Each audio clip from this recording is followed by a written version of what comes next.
Wel, diolch yn fawr iawn i chi am y croeso. Achos bod amser yn fyr, dwi ddim yn mynd i wafflo yn ymateb i croeso bendigedig yna. Ond jyst deud ar y cychwyn, diolch o galon i chi am y cyfle i roi y ddarlith lenni. A diolch i chi hefyd am oddau cyhoeddi testun mor fawreddog ac uchelgeisiol, achos mae yn destun felly, yn dydi. Nawr, hyd y gwela i, mae bod yn rhan o'r mudiad Methodistaidd yn genes i. Ganed un o'n hindadau i, Thomas Miles, yn Llanymawddwy yn 1748, ac yn ôl Methodistiaeth Cymru, fo oedd y person cyntaf yn y plwy a wnaeth broffes neilltuol o grefydd. Ganrif ar ôl hynny, ordeiniwyd un o'i wyrion yn 1848, Parchg Darlith Davies o Gywarch, a chanrif ar ôl hynny, galwyd fy nhaid i i'r maes cenhadol. Yn ôl mam a dad, yng Ngholeg y Bala, cymres i fy nghamau cyntaf ar draws yr hen lyfrgell. Ac yna hefyd clywes i bregaeth yn ystod sold out, nath osod cyfeiriad y mywyd i yn fwy sicr. Gweithiwr cenhadol wedyn, ac ymchwil, wrth gwrs fewn i hanes y corff, ac ordeinio ymlaen anerch 10 yn ôl. A mae'r geiriau ni allaf ddianc rhag hon yn dod i'r meddwl. Allai'm esgus felly bod yr hyn sydd gyda'i ddeud heddiw yn ddi-duedd. Mae wedi cael ei siapio gan brofiad bywyd a ffydd, gan dreulio amser efo pobl mewn sawl cyd-destun gwahanol yn yr eglwys yma a thramor. Wrth gwrs, di hynny yn rhoi rhyw awdurdod automatic i beth gyda'i ddeud, ond be dwi eisiau di jyst annog trafodaeth ac annog meddwl dyfnach. A dwi'n gobeithio yn dilyn hyn, fydd pwy bynnag sy'n dymuno yn medru ymateb i'r hyn dwi'n ei ddeud. At y testun felly, Methodistiaeth Galfinaidd a'r Gymru newydd. Mae Cymru newid yn barhaus a fe fydd o'n parau newid. Allai feddwl am sawl newid arwyddocaol iawn o fewn fy oes i. Be dwi am alw yn y ddarlith yma yn y 20 mlynedd hyn. Diwydiant trwm yn yr ardal lle ges i magu yn yr 80au, cryfhau statws y Gymraeg a thwf addysg Gymraeg trwy gymoedd y de. Pleidleisio dros gynulliad trwy drwch blewyn ac yna Senedd i Gymru. A pobl ifanc yn arbennig rwan, yn ystyried eu hunain yn Gymru yn unig. Dyna un ochr o hyn. Ond wrth gwrs, mae canrannau siaradwyr Cymraeg yn y brywydd Cymraeg yn parhau i ddisgyn, ac yn gyffredinol mae 1 o bob 5 o drigolion Cymru wedi geni yn Lloegr. Mae'r ganran yn llawer uwch yn sawl rhan wahanol o Gymru, ac yn is mae mannau eraill hefyd wrth gwrs. Wrth i fi baratoi'r darlith yma, mi gafodd na Lywodraeth Plaid Cymru ethol fel mae pawb yn fama'n gwybod. Rhywbeth fysa'n anghredadwy 20 mlynedd nôl, yng nghanol teyrnasiad Mrs Thatcher. Ac wrth gwrs, fel dyn ni wedi clywed, yn barod, yn gyfochrog â hyn, mae yna gwymp wedi bod yn nifer yr rhai sy'n deud i bod nhw'n Gristnogion ar y sensws. Yn 2001, pan gath hyn i gyfri am y tro cyntaf oedd yn 72%, ond erbyn 2021, mae'n 43%. Nawr, trwy gydol y cyfnod yma, dyn ni Methodistiaeth Galfinaidd, dyna yda ni, enw arall ar ein cyfer ni, dyn ni wedi gwneud lot fawr o drafod o beth ddaw ohono ni. Mae gen i'n rhaid mewn 2 sgwrs wahanol. Yn ddiweddar, dwi wedi bod yn rhan o gyfarfodydd lle mae yna freuddwydio am gychwyn cynulleidfaoedd newydd ac am weld pobl o bob oed a chenedlaethau iau yn dod i ffydd. A mae yna fwrlwm heintus a phwysles ar fynd a gwneud. A dwi'n rhan o waith felly yn Nimbych. Ond ar y llaw arall, dwi'n treulio lot o'n amser gyda aelodau'r corff yn Nyffryn Clwyd fel eu gweinidog nhw.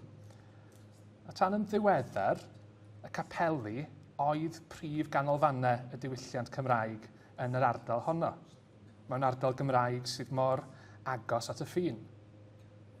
ochr yn ochr o'r angen yna i gario ymlaen o sil i sil, mae yna gwestiynau sy'n andros o anodd i wynebu. Be mae'n golygu i fod yn gymdeithas Gristnogol mewn byd sy'n seculareiddio?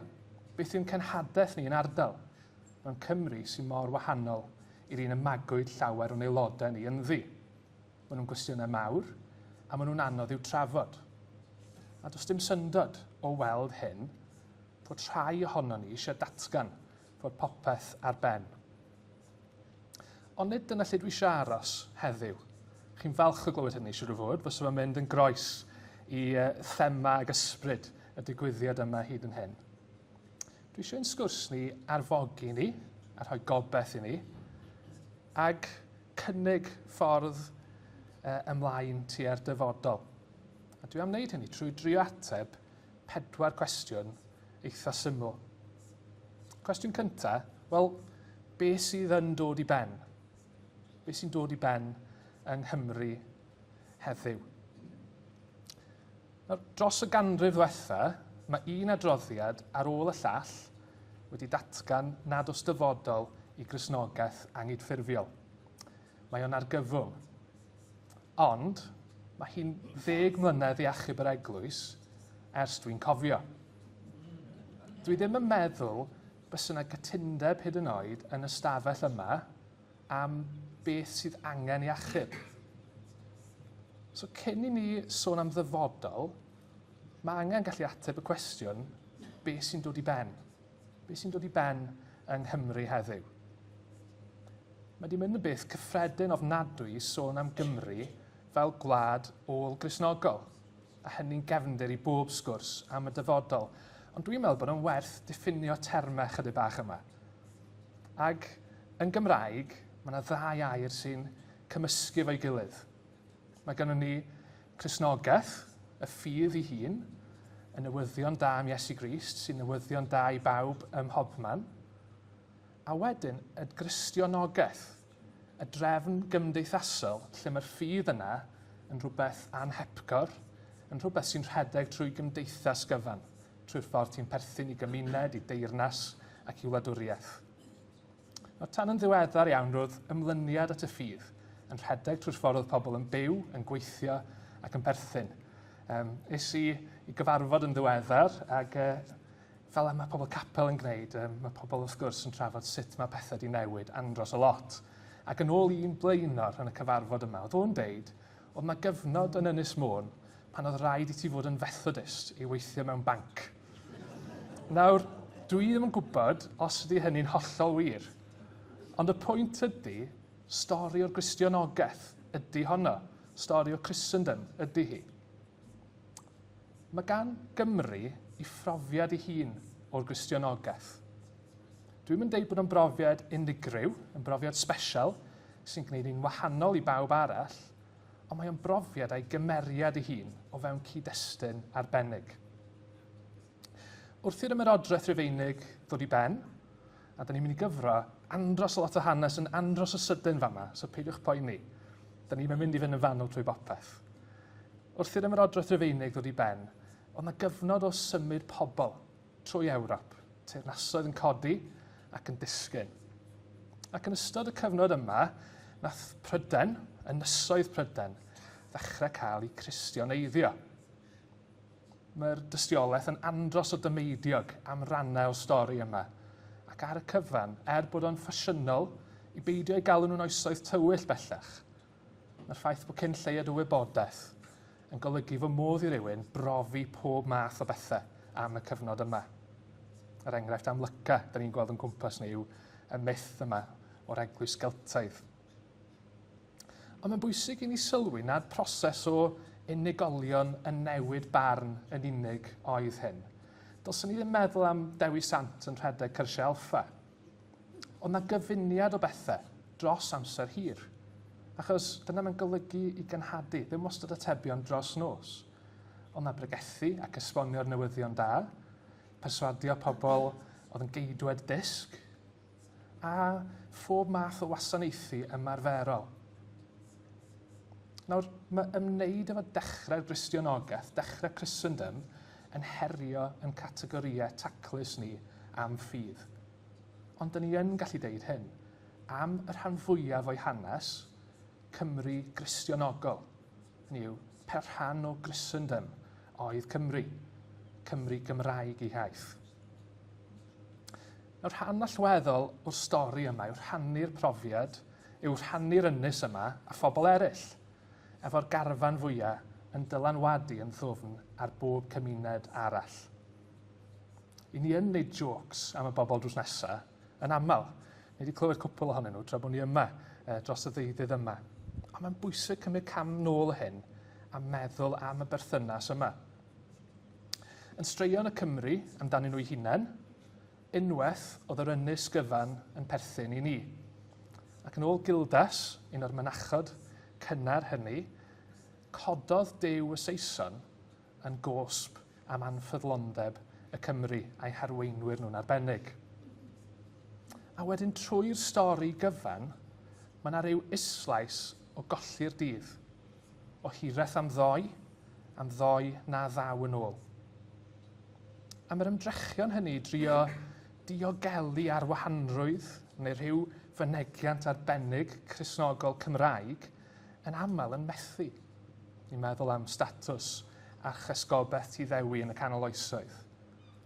Nawr, di hwn ddim yn astudiaeth fanwl o'r pethau mae gyd, ond beth dwi eisiau jyst annog ni feddwl ydy, yn ein byd ni, mae yna rhyw ddymuniad i dynnu llinellau taclus rhwng ffydd a gwleidyddiaeth a hunaniaeth a phopeth felly.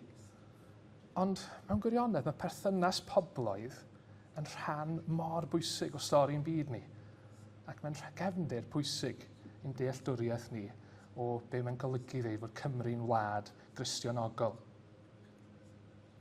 Nawr, gafodd y Gristionogaeth i ail siapio yn yr 19th ar 15 yng Nghymru gan y diwygiad Protestannedd. Ond proses oedd hwnna, nid digwyddiad. Proses o ddiaru syniadau ac agweddau Protestannedd. Mewn poblogaeth oedd yn Gristnogion yn barod. Hynny yw, oedden nhw'n rhan o'r Gristionogaeth. Ac oedden nhw'n daro rhwng y rhai oedd eisiau diwygiad llawnach a rhai oedd ddim eisiau diwygiad o gwbl. Stori'r cyfieithu'r Beibl i'r Gymraeg yn stori bwysig sy'n dangos tensiynau be mae'n golygu i fod yn Gristion yng Nghymru. Cyfieithiad William Morgan, yn un o'r chydig fersiynau o'r Beibl, yn fyd-eang gafodd ei cyfieithu yn yr 19th ar 15. Beth oedd yn gyrru hynny? Wel, ffydd, dymuniad y diwygwyr Cymreig i achub pobl, ond mi oedd yna gymhellion eraill hefyd. Oedd y Llywodraeth eisiau cynnwys Cymru yn fwy llawn yn y wladwriaeth Protestannedd. Ond hon oedd y weithred a ddiogelodd y Gymraeg ac arwahanrwydd Cymru am ganrifoedd lawer. Dyna'r cymlethdod. Dyna'r paradoxau sy'n perthyn i fod yn rhan o'r Gristionogaeth mewn lle ag amser. Felly, cwestiwn 2. Pwy ydyn ni? Mae Mabon yn mab i, mae wedi syrthio i gysgu sawl tro yng nghanol brawddeg na ddechrau gyda'r geiriau yn hanesyddol. Ond mae gallu adrodd yn stori ni fel eglwys, mae'n gwbl allweddol wrth i ni wynebu'n dyfodol ni. Ni dal yn sôn am y Gristionogaeth yma, ond ni'n sôn am yn rhan ni o fewn hynny fel eglwys. Achos mae'n rhan bwysig o hanes Cymru dros y 2 canrif ddiwethaf. Mae'n plethu trwy'n llen ni, a'n diwylliant, a'n diwinyddiaeth a phopeth arall. Mae'n rhan o stori pawb. A dwi'n meddwl wrth i ni edrych i'r dyfodol, mae'n bwysig bod ni'n cario ymlaen i adrodd stori o safbwynt yr eglwys hon. Neu fel arall, fydd y stori'n cael ei ysgrifennu droson ni. Mae hanes wastad yn cael ei adrodd i ddibenion gwahanol. Nawr, rydyn eisiau annog ni feddwl am yn haneswyr ni yn hunain. Dosbarthiadau gwahanol o bobl sy'n sgwennu am yn hanes ni. Yn gyntaf, yr holl haneswyr cyfundebol nawr yn ysgrifennu yn hanner cyntaf y 19th ganrif. Ac oedd rhain yn ysgrifennu i fyd lle oedd enwadau yn rhan o weiad Cymdeithas Cymru. Ni'n gweld hynny o'n gwmpas ni. Capeli ym mhob man yn Porthmadog, mewn gwahanol gyflyrau o bob math yn dydyn. Ond yn y cyfnod yma, oedd modd i rywun ofyn pa fath o brotestant fyddai, i ba draddodiad angydffurfiol dwi'n perthyn. Ond yn y cyfnod yma, prin iawn yw'r llyfrau sy'n trio ymgodymu â natur Methodistiaeth Galfinaidd ei hun. Do'n i'm yn hollol serious yn deud mae Methodistiaeth Galfinaidd Cymru un o fy hoff lyfrau, ond mae o'n lyfr da. Darlith Davies, 1930. A mae'n gyfrol ragorol, mae'n werth i darllen, a mae yn ysbrydoliaeth i'r darlith yma. Ond ar ôl yr driniaeth arbennig yma o wreiddiau'r cyfundeb o'r syniadau gwahanol sy'n gefndir iddo fo, mae'n gorffen ar nodyn hollol annisgwyl o gofio fod o'n weinidog John Roberts rwan, nid y John Roberts sy'n fod yn pregethu praw yma, ond John Roberts arall, oedd yn weinidog mewn corff mor eang i ddylanwad. Mae'n cloi y cwbl trwy edrych nôl i'r Gymru wledig, i Gymru Pantycelyn, a defnyddio yr un gair ddwywaith yn ei fawddegau clo, hiraeth. A geirio ola un yn y gyfrol yma yw hiraeth a dwys gwynfan am a fi. Sy'n depressing. Mae'n gyfrol sy'n sicr iawn o'r gorffennol, ond wrth wynebu'r dyfodol, mae'n alarus ac yn ansicr. Dyna un dosberth. Mae gynnon ni hefyd yn defnyddwyr o'n hanes ni. Pobl sy'n Gristnogion, a phobl nad ydyn nhw'n Gristnogion, maen nhw'n gallu ymweld â'r gorffennol i geisio profi rhyw wirionedd cyffredinol. Ac wrth gwrs, gan fod anghydffurfwyr wedi cynhyrchu cymaint o bapur, da chi'n gallu mynd i'r ddeunawfed a'r 4edd ganrif ar 15 i brofi pob math o bethau. Nawr, mae Methodistiaeth yn rym mor ddylanwadol yn ffurfiant Cymru, ac mi fydd yn rhan o stori sawl corff arall oherwydd hynny. Ond i rai, mae'n gam ar y ffordd tuag at gymdeithas democrataidd, at gymdeithas war, cydwybod Cymreig efallai, at sefydlu pleidiau gwleidyddol ac undebau llafur, at y wladwriaeth les. Neu o ogwydd arall bwysig, gweld angydffurfiaeth fel strwythurau a gododd o lawr gwlad mewn cenedl ddi-wladwriaeth, lle y cafodd Cymreictod i feithrin a'i gynnal, nad dyna oedd y bwriad a'r amcan ganolog. Stori arall dwi'n meddwl sy'n bwysig ydy'r stori o fendith a gwrthryfel sydd wrth gwrs yn clymu ni'r ysgrythyr ei hun. Stori ddiwygiadol. Yn y Cymru, mae rhai eisiau deithio ni wedi bendithio mewn rhyw ffordd arbennig iawn yn y gorffennol. Henry Hughes, fydd rhain o'ch chi'n pasio brincyr ar y ffordd nôl. Nid ydym yn meddwl fod cynifer o ddiwygiadau wedi bod mewn un wlad ar y ddaear yn ystod yr adeg uchod, nac yn wir ers dyddiau yr apostolion. Dyna eiriau fo wrth ddisgrifio Cymru. A gallwn ni ffindio llwythi o bethau tebyg yn cael ei ddeud.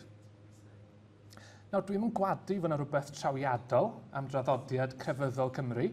Dwi'n eisiau bychanu grym y diwygiad a fy ngyledd chwaith. Fe ddigwyddodd rhywbeth yng Nghymru. Ond dyn ni'n gwneud cam go iawn ar awduron yma os ni'n derbyn ambell frawddeg ddyfynadwy heb ystyried y cyd-destun. Maen nhw'n eiriau gan arweinwyr ysbrydol pobl ddi-wladwriaeth. Maen nhw'n ceisio canfod lle a phwrpas o fewn ymerodraeth nad oedd yr haul yn machlud arni. A mae'n bwysig sylwi, da ni'n cerdded lawr yn trefi marchnad ni yng Nghymru. Mae yna gyfoeth sydd wedi dod o lefydd eraill, sydd wedi cefnogi y llewyrch a fi. Yn dilyn brad y llyfrau gleision, yr adroddiad llywodraeth enwog yna, nath feirniadu angydffurfwyr am i disg a'i moes. Oedd profi bod y Cymru'n ddefnyddiol ac yn lân, Cymro a'r Gymraes. Oedd hynny'n rhywbeth gynyddol bwysig, ac oedd crefydd angydffurfiol yn faner i gasglu tu ôl iddi, mewn gwlad oedd â ffrinder o sefydliadau eraill. Nawr mae stori ddiwygiadol yn andros o ddefnyddiol. Ond dwi eisiau cwestiynu'r defnydd yna. Achos mae'n caniatáu i bob math o grwpiau cyfoes ddeud pam fod pethau wedi llwyddo a pham bod pethau'n methu rwan. O safbwynt efengyledd diwygiedig, os chi'n crynhoi hyn mewn brawddeg, cyn 1850 oedd yna oes air ac oedd hi'n oes Galfinaidd. Ond wedyn dath addysg ddiwynyddol a rhyddfrydiaeth a chollwyd y fflam. I Gristnogion Pentecostaledd a Charismatedd, diwygiad 1954 yw'r uchafbwynt mawr, efo'i 100,000 o droedegaethau. A llinell dwi wedi chlywed droion. Ond nid pobl ifanc oedd y diwygwyr Methodistaidd? Fi o'n i gyd yn ifanc o leia unwaith, do hyd yn oed fi. Ond hirhoedledd ac eiddfedrwydd Daniel Rowland a Fanta Celyn nath roi sylfen i'r cenedlaethau ddath wedyn. A'i ysbryd yn cyfnod ni sy'n rhoi'r ffocws yma ar ieuenctid mewn gwlad sydd ar gyfartaledd yn llawer hŷn na sawl man arall ym Mhrydain. Mae yna risg fan hyn. Da ni'n cyfleu neges anfwriadol. Os fyddwn ni'n ddigon pur, yn ddigon mentrus, yn gweddio digon, os ni'n ddigon parod i wthio ffiniau, fydd awr dyddiau da yn ôl. A mynd nôl i'r pwynt gwreiddiol. O 1800 ymlaen, nath yr angydffurfwyr gynhyrchu cymaint o bapur fel y gallwch chi gael hyd i bobl ym mhob cenhedlaeth yn deud rhain yw'r dyddiau gorau, dyddiau'r fendith, ac eraill ar yr un pryd yn deud tydi pobl ifanc heddiw ddim be oedden nhw. Nawr, be dwi eisiau gwneud heddiw, dwi eisiau cynnig ffordd arall o edrych ar bethau, un dwi'n meddwl sy'n fwy gobeithiol ac adeiladol. Nawr, chwedl y Methodistiaeth oedd bod nhw'n doriad gwawr yng Nghymru, ond mae stori'n gymlethach na hynny. A mae'n bwysig dallt y cyd-destun gwreiddiol yna, achos mae'n rhedeg trwy weddill y stori i gyd mewn gwahanol ffyrdd. Yn niwedd yr ail ganrif ar 15 a dechrau'r 19fed, mae yna batrwm ar draws y byd Protestanaidd a thu hwnt hefyd, mewn gwledydd gwahanol tua'r un pryd. Pietistiaeth yn hiroedd yr Almaen, y Morafied, myndiadau efengyledd ym Mhrydain a'r trefedigaethau, rheini fi oedd yn dathlu i penblwydd yn reit ddiweddar. Mae yna dro at bwysigrwydd yr unigolyn. Mae yna dro at sôn am droedigaeth, ffydd bersonol, canolbwyntio mawr ar y groes a'r darllen yr ysgrythyr, ac ochr yn ochr y hynny, cymdeithasau gwirfoddol Cristnogol sy'n gweithio ar draws ffiniau cyffesiadol. A mae hyn i gyd yn digwydd mewn byd sydd yn newid yn syfrdanol o gyflym. Twf ymerodraeth, pobl yn symud a newidiadau mewn safon byw. Perthyn i'r gangen hon o'r eglwys fyd-eang ydy ni, y gangen efengylaidd yma. Dyna mae'n perthyn iddi yn ei hanfod fel mudiad. Nawr, o'r persbectif yma, cofiwch hwn, dadl hanesyddol ydy hon yn gyntaf. Methodistiaeth Galfinaidd yw'r ymgnawdoliad Cymreig ar y patrwm trawswladol yma. Y tueddiadau yma yn cael eu mynegu mewn lle penodol ac mewn diwylliant penodol, mewn cenedloedd yn y 19fed ganrif yn parhau fwy neu lai yn uniaeth Gymraeg. A mae'n fudiad sy'n anelu at adnewyddu pobl a chymunedau trwy bregethu, trwy gasglu pobl i seiadau, trwy ddilliau newydd o addoli sydd yn y 19fed ganrif yn ymddangos yn hynod radical. Os ydych chi'n darllen dadleuon y 4 ganrif ar 15 am os oedd capeli mynd i gael organ neu beidio, fydda yna lawer llai o gwyno am gitars. Ac am gyfnod, mae Methodistiaid yn wynebu erlyd mawr.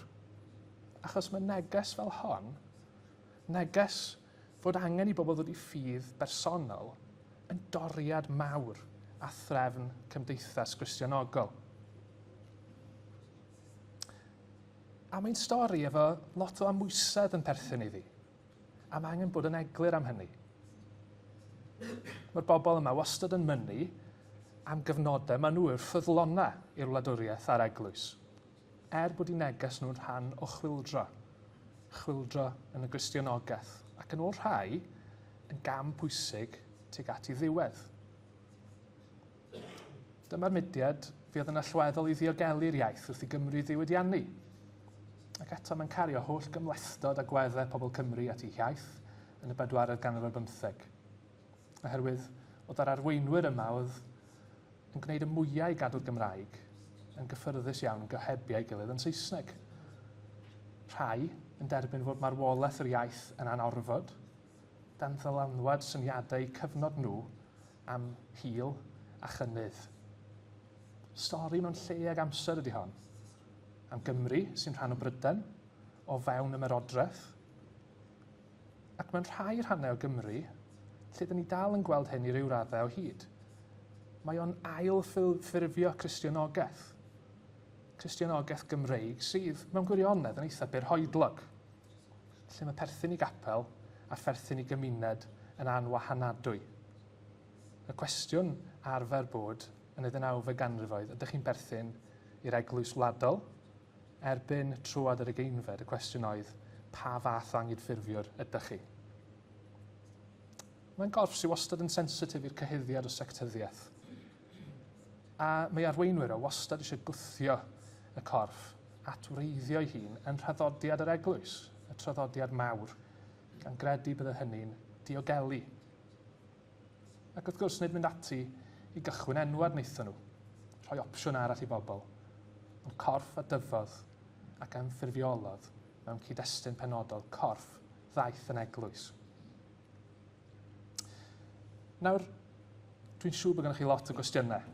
Dwi'n siŵr bod ambell annibynnwr neu fedyddiwr yn teimlo bach yn anghyffyrddus yma. Beth am yr enwadau eraill? Wel, yn y gorffennol, adrodd stori hanes o safbwynt enwadol yn gwneud synwyr. Ond pennod yn stori'r eglwys ydy hon. A mae'n bennod sy'n perthyn i bawb, oherwydd bod y ffiniau byth yn daclus rhwng enwadau. Cafodd yr ymneilldiwyr i Methodisteiddio yn y 19fed ganrif, newid i addoliad, newid i agwedd at weinidogaeth. Ac yna radicaleiddiwyd yr hen gorff yn y 4th ganrif ar 15. Serch hynny, mae yna un gwahaniaeth pwysig. Y Methodistiaid yw'r unig gorff angydffurfiol sy'n eglwys, yn eglwys genedlaethol. A mae hynny'n beth andros o anarferol yn stori Cymru. Achos mae'n gorff sy'n cynnwys Cymru, lle bynnag maen nhw'n y byd, yn un teulu, ond mae hefyd yn gorff sydd â sens o gyfrifoldeb dros les ysbrydol pawb o fewn ffiniau Cymru a synwyr o ganhadaeth fyd-eang hefyd. Nawr falle bydd rhain o'ch chi'n dweud, wel, dwi ddim yn efengylaidd. Ffain. Mae'n air loaded iawn yn dydy yn ein cyd-destun ni. Mae hwnna'n sgwrs arall ac yn ddarlith arall. A mae'r term wedi bod yn ddatganiad sy'n gwahanu pobl yn aml. Dwi'n mynd trio gwthio'n syniadau i ar unrhyw un arall. Ond be dwi'n annog ni'n neud ydy cymryd cam yn ôl a sylwi bod llawer o'r cwestiynau dyn ni'n gofyn am natur yr eglwys, am beth yw ffydd, bod yn bodoli o fewn ffrwr benodol. O gydnabod hynny, mae'n gwneud y sgyrsiau di a phawb arall yn dipyn haws. Be mae'n golygu ar drwad y 4th ganrif ar 15 i fod yn efengylaidd ac yn ddiwygiedig hefyd? Beth mae'n golygu berthyn i'r eglwys fyd-eang? Cwestiwn y mudiad ecwmenedd. Nid cilhau gorwelwion yw cydnabod yn man cychwyn. Mae'r frawddeg neuadd fawr rhwng cyfyngfuriau yn dod i'r meddwl. So, be dwi'n neud heddiw ydy, dwi'n mynd sefyll ar deras pêl-droed yn deud, who are we, ac yn gweiddi ar bobl eraill yn ynghris ffwtbol. Ond dwi'n trio ffindio ffordd ostyngedig o ddisgrifio yn hunain sy'n gwasanaethu'r presennol a'r dyfodol. Achos dyma pwy ydyn ni.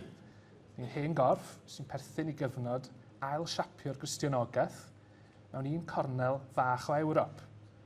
A dyn ni'n cario cymlethdod stori Cymru, yn gwlad ni, yn strwythurau ni. Yn y ffordd dyn ni'n siarad efo'n gilydd. am y perthynas yn ffydd ni a'n diwylliant, yn gwestiwn sy'n bwysig i ni. A mae'r tensiynau yma, o fyddech chi'n disgwyl gweld nhw mewn corff sy'n hen. Nawr, dwi'n sylwi bod amser yn mynd yn ei flaen a bod ni ar bwynt 2. A dwi'n eisiau cymryd llawer o'ch amser chi. 2 allan o 4. Ond dwi eisiau jyst gofyn, i be mae Duw yn galw ni heddiw? Nawr, dyn ni'n defnyddio'r gair cenhadaeth yn aml. Llawer ohono ni'n mynd yn syth i'r maes cenhadol, yn meddwl am y blychau bach casglu am genhadaeth gartre sydd yn hynod bwysig. Dyn ni wedi anghofio amdan hynny, dwi'n meddwl. A'r rhan hynny o'n stori ni. Dwi'n mynd trio difrio pethau hynny. Ymateb ffyddlon mewn cyfnod penodol ydyn nhw. Ond os dyn ni'n cydnabod fod yn cyfnod ni'n wahanol, mae'n rhaid ni fod yn agored i batrymau newydd a ffyrdd newydd o feddwl.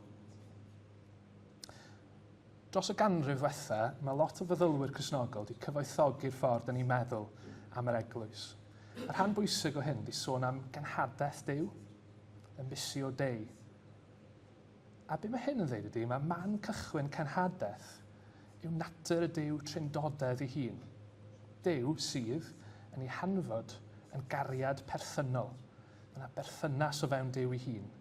A mae o'n creu bydysawd o lawnder y cariad hwnnw.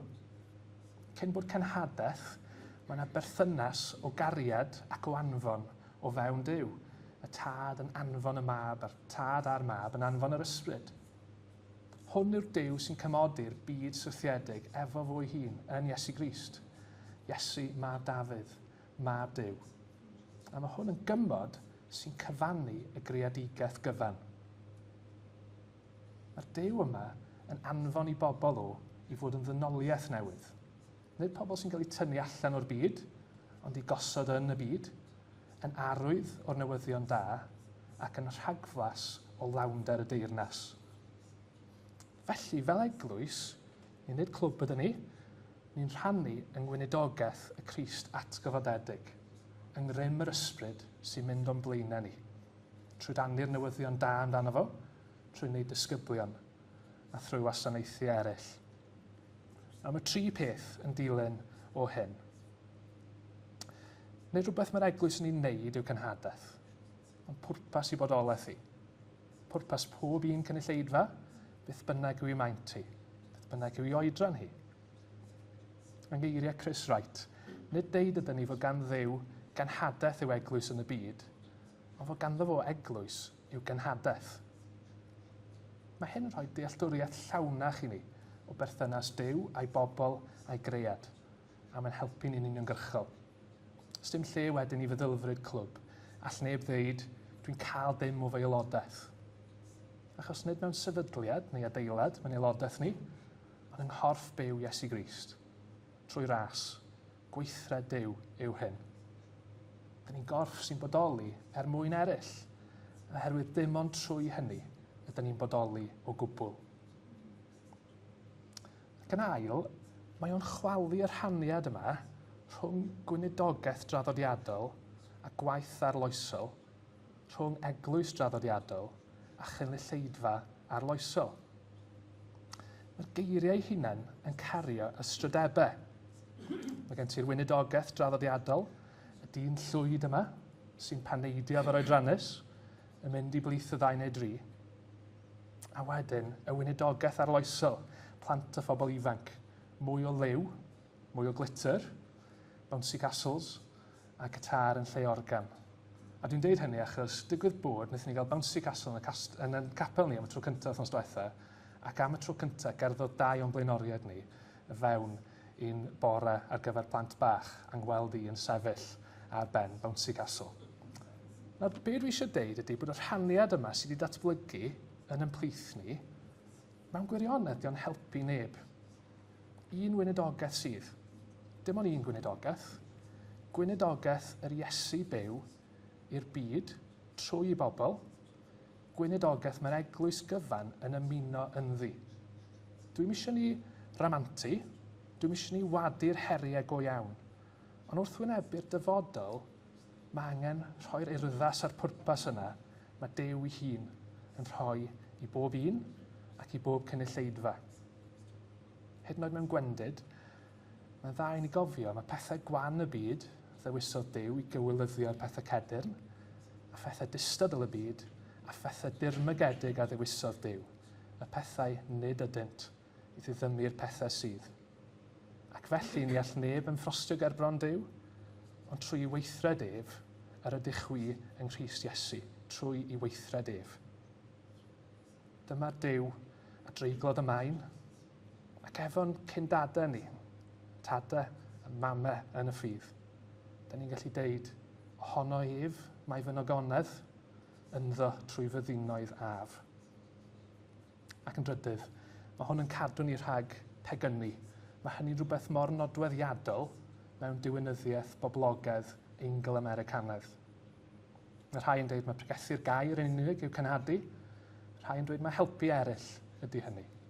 Trwy'r eglwys fyd-eang, mae'r bwysles iachach a llawnach yna yn ein helpu ni gyd, yr pwyslais yna sy'n cyfuno. Felly, cwestiwn dwi eisiau deud ydy, y peth pwysig yn hyn ydy, pan dyn ni'n edrych ar yr eglwys, nid y peth pwysig ydy faint o bobl sy'n dod, achos ni wastad yn holi'n gilydd faint o ddyna bore di Sul. Mae Methodistiaeth yn obsessed efo cyfri bethau. Ond i ba raddau mae cynulleidfa yn byw yn ei phwrpas mewn lle ag amser. Yn ifedd i'r arglwydd, wedi bywiogi trwy'r ysbryd glân, yn arwydd gweladwy o'r newyddion da a theyrnas Crist. Ond, mae'r eglwys wastad yn cyflawni chenhadaeth i mewn lle ac mewn amser, mewn cyd-destun penodol. Does na ddim Cristnogaeth bir, ddi-gyfnewid, efo iaith sanctaidd ei hun, a'i dull di-gyfnewid o wneud popeth, efo un amser cyfarfod ar fore di Sul, sy'n gwbl sanctaidd. Mae'r Efengil yn wirionedd cyhoeddus i bawb, ym mhob man, ond mae angen iddi gael ei throsglwyddo. Mae hynny'n rhan o'i hanfod hi, o genhedlaeth i genhedlaeth ac i bob diwylliant yna. Yn y broses yna o drosglwyddo, mae'n cadarnhau urddas pob diwylliant. Ond mae hefyd yn herio pob diwylliant, gan ddwyn i'r golwg ewyllus Duw ar gyfer y greadigaeth gyfan. Nid glitch ydy hyn, nid rhywbeth sydd o'i le yn yr eglwys ydy hyn. Mae hyn yn rhan ganolog o gario'r newyddion da o Jerusalem i Judea ac hyd eithaf y ddeiar. A wrth drafod pethau fel hyn, mae yna duedd mewn un carfan i ofyn pam chi'n rhoi'r fath sylw i bethau ymylol fel hyn? Pregethu'r Efengil sy'n bwysig. Ond mae stori'r ffydd yng Nghymru yn atgoffa ni nad materion ymylol ydyn nhw. Mae stori'r ffydd yn Madagascar ac yn India yn atgoffio ni nad materion ymylol ydyn nhw, ac yn Manipur hefyd. Mewn cyd-destun uniaethog, maen nhw'n gallu ymddangos fel pethau obsgiwr, ond mae'n profiad ni, yn profiad cymleth ni, yn llawer mwy normal mewn o safbwynt byd eang, mewn byd a phobloedd a ieithoedd diri. A mae'n stori gymleth. Ni'n rhan o stori hir o gael yn concro ac o fod yn goloneiddwyr, o gadw'n hiaith a throi cefn arni. A mae hyn yn rhedeg trwy ein hanes ni. Nawr, dwi'n meddwl bod diwinyddiaeth cenhadaeth lawnach a golwg ar lawnder y cymod bod yn rhoi tir mwy diogel i ni i'n trafodaethau ni.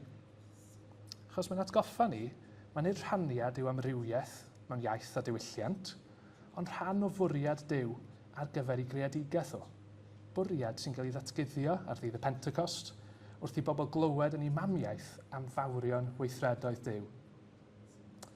A pan ydych chi'n meddwl am y Testament Newydd, mae cymaint ohono fo'n cael ei dreulio, nid yn trafod diwinyddiaeth mewn ffordd abstract, ond yn gweithio allan be mae'n golygu fod yn bobl yr Efengil mewn lle ag amser, yn Corinth ac yn Philippi, ac ym mhob man arall. Be mae'n golygu fod yn un yn Crist, pob gwahaniaeth. A mae hyn yn digwydd mewn cyd-destun lle mae gan Gristnogion i golwg ar ddiwedd a chyflawniad y stori.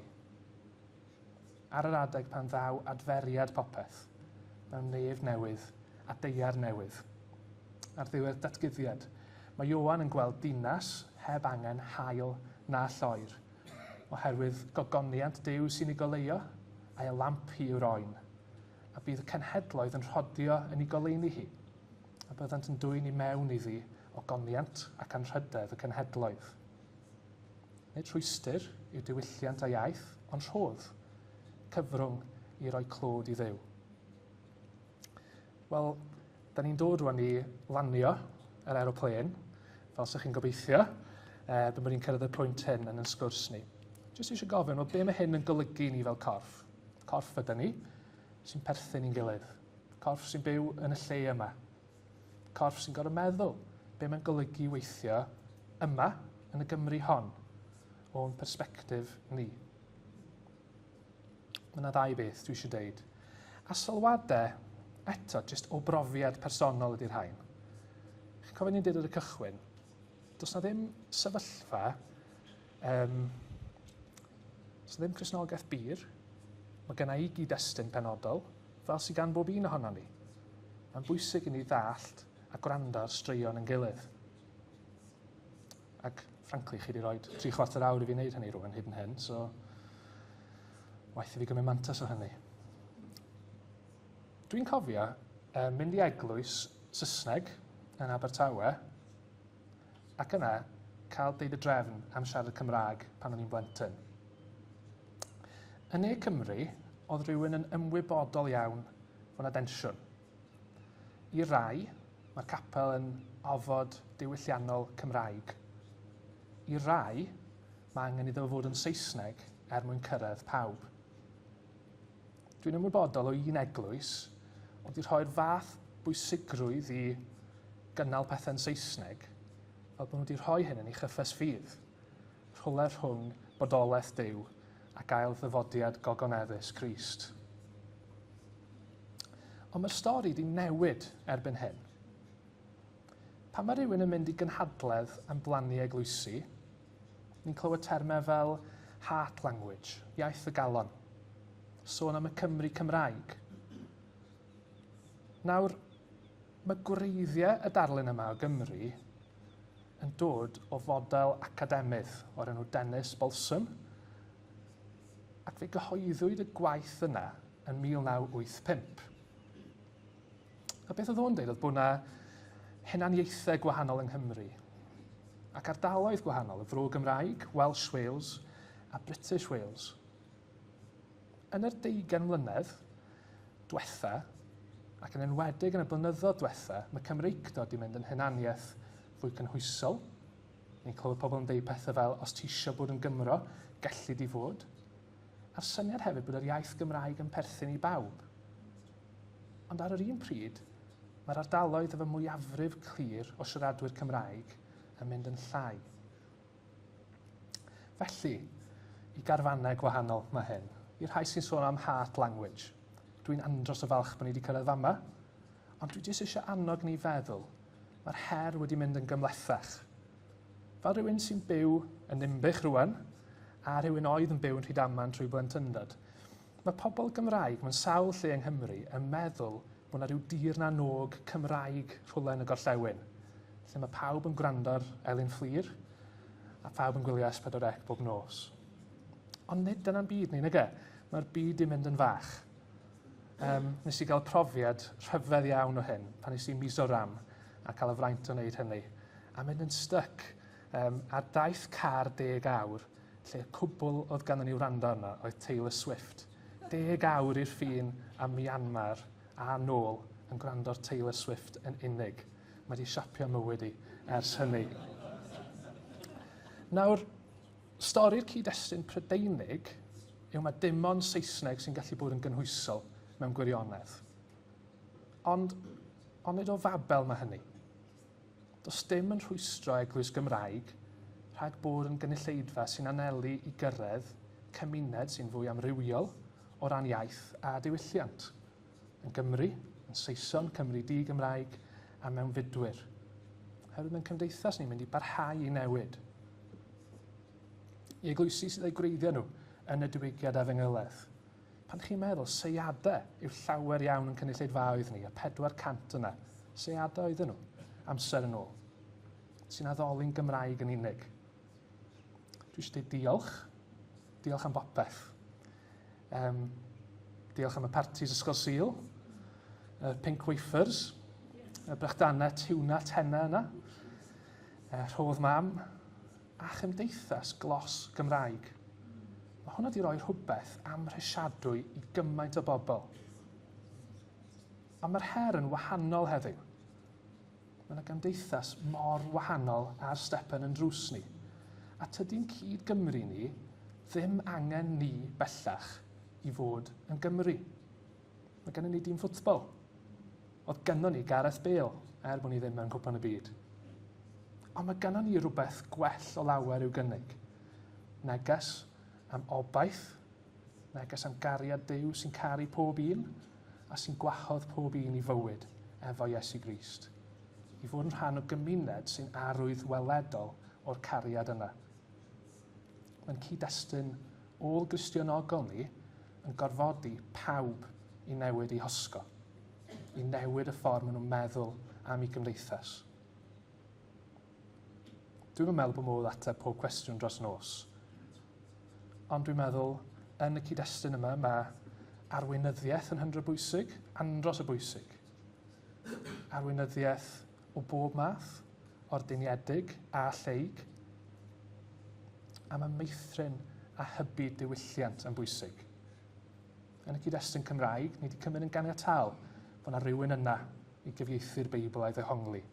Nath o'm digwydd yn automatic, ond mae wedi teimlo felly. I ddiwynydda'n Gymraeg ac ysgrifennu emynau. Ochr yn ochr yn holl waith ni, a dwi'n gwybod bod yna ofynion ariannol o bob math. Mae angen rhyw fath o sefydliad sy'n anelu barhau i feithrin hyn trwy gyfrwng y Gymraeg a sy'n edrych yn bellach na'r 2 neu 5 mlynedd nesaf. Mae angen rhywbeth hefyd sy'n helpu pob math o eglwys i efengylu ac i wasanaethu eraill. A mae lot o syniadau ni wedi clywed dros y deuddeg diwethaf yma. Ond o syniadau cadarnhaol iawn. Does na ddim un ateb hawdd. So jyst i gloi, dwi eisiau annog ni feddwl am yn bodolaeth ni. Yn fwy na dim byd, dwi'n meddwl ni angen jyst helpu'r eglwys i fodoli. Fel eglwys, yn cyd-destun ôl Gristnogol, ôl Gristionogol Cymreig ni.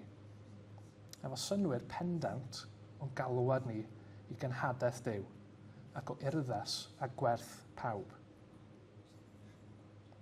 Dyn ni'n gallu mynd yn desperate, na dweud y gair yna eto, desperate am ganlyniadau, am ryw ateb.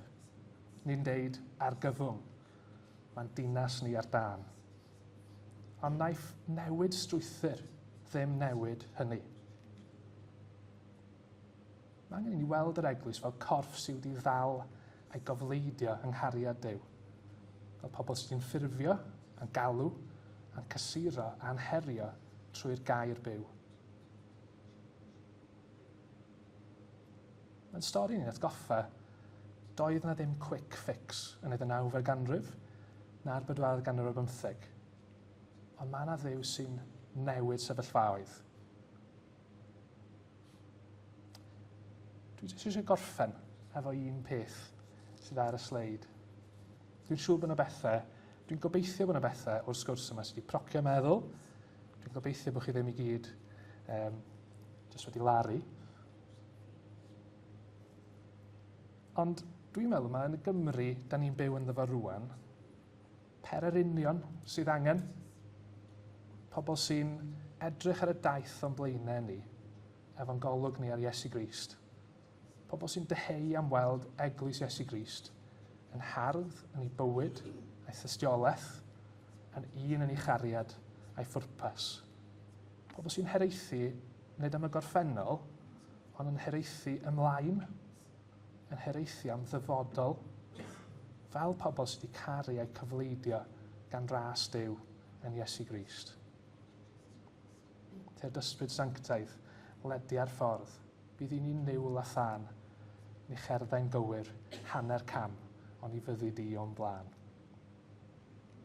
dim ond un sy'n heiddi'r gair olaf, bod ni'n hoffi roi'r gair olau i bant y celyn yn aml. Gyda'r nos, ar y dydd cyntaf hwnnw'r wythnos, roedd y drysau wedi cloi lle roedd y disgyblion. A dyma Iesu'n dod ac yn sefyll yn ei canol ac yn dweud wrthynt, tangnefedd i chwi. Wedi dweud hyn, dangosodd ei ddwylo a'i ystlys iddynt. Pan welsant yr arglwydd, llawen ychodd y disgyblion. Meddai Iesu wrthynt eilwaith, tangnefedd i chwi, fel mae'r tad wedi fy anfon i, yr wy fi hefyd yn eich anfon chwi. Ac wedi dweud hyn, anadlodd arnynt, a dweud, derbyniwch yr ysbryd glân. Dwi'n yn gwybod os dwi'n briodol i orffen y Darlith Davies efo'r geiriau yma, ond mwyn i enw, ac amen.